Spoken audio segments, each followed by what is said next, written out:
کلچه تندوری یکی از خوشمزه ترین کلچه های افغانستان است که خیلی خوشمزه است و مردم زیاد دوستش داره.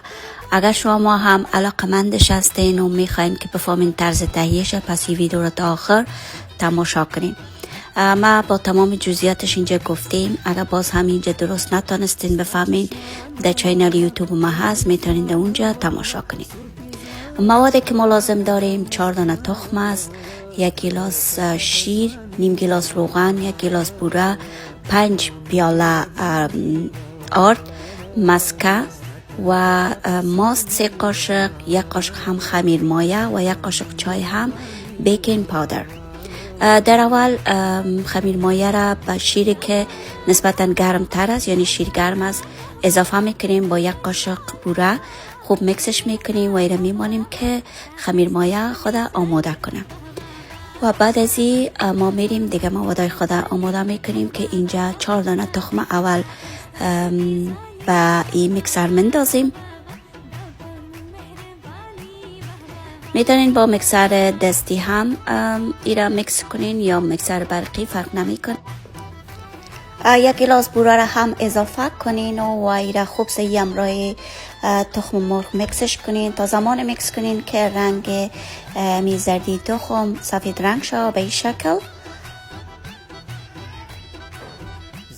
بعدا نیم گیلاس روغن اضافه کنین و 1 گیلاس شیر که با خمیر مایه میکس کردین او را هم اضافه کنین.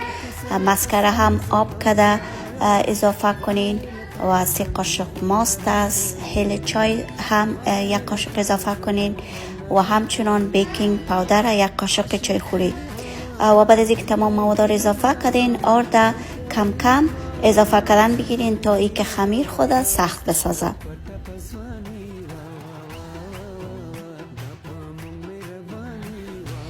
آل خمیر ما آماده شد. خمیر کلچه باید یک کم سخت‌تر باشه.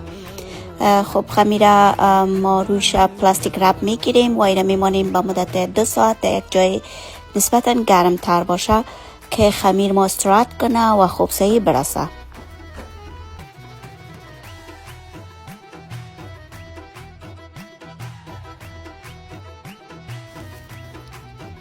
آل خمیر ما آماده شده.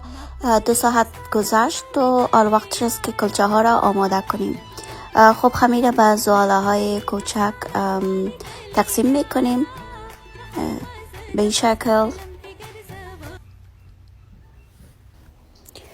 برویش یک دستمال پاک میگذاریم و ایره میمانیم با مدت 10 دقیقه که پس دوباره خمیر ما دم خود بگیره.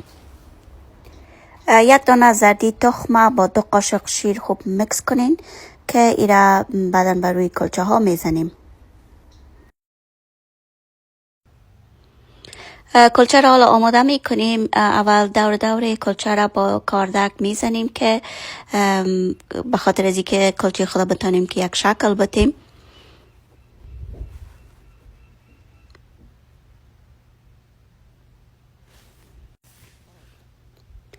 آل داخل کلچه را شکل میتیم.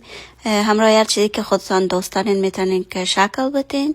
این قالب کریم رول است که من همراه زو داخل کلچه را شکل دادم.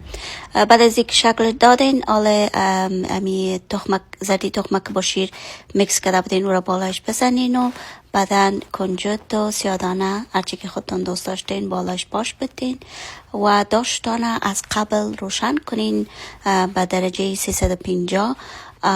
خوب سهی که داش گرم بود کلچه ها را بانین تا وقتی که ببینین که روی کلچه تان خوب سرخ شده و پخته شده، میتونین ایره از داش پس دوباره بگیرین. خدا کنه که از این ویدیو خوشتان آماده باشه. فراموشتان نشه که ویدیو را لایک کنین و پیج مرا فالو داشته باشین و منتظر ویدیوهای بعدی ما هم باشین.